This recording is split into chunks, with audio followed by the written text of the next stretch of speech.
how to change the visibility of your YouTube video. Welcome back to a new tutorial video on HowGenic. If you have published some videos and you're now trying to make those videos private, in today's video, let me show you how it's done. First of all, you'll need to head over to your YouTube channel. So open up youtube.com if you're using a desktop and then click on the profile icon on the top right. And then let's head over to YouTube Studios. Once you're inside of YouTube Studios, head over to content and pick any video that you're trying to change the visibility of. Click on a particular video.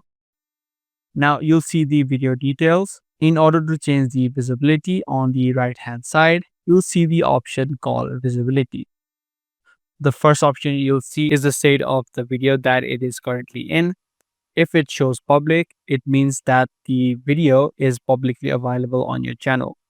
If you want to change the status, click on this option and then either you can change it to private or you can also add it to unlisted. So select the option that you like to change it to and then you can click on done. Once the changes have been made, you can now click on save and that's it. Your video status and the visibility of this particular video now has been changed. If you want to change it again, you can repeat the same process and click on save. So that was a quick video on the way that you can change the visibility of your YouTube video. If this guide video was helpful to you, do let us know by giving this video a thumbs up. That's going to be all for today. I'm going to see you guys in the next one.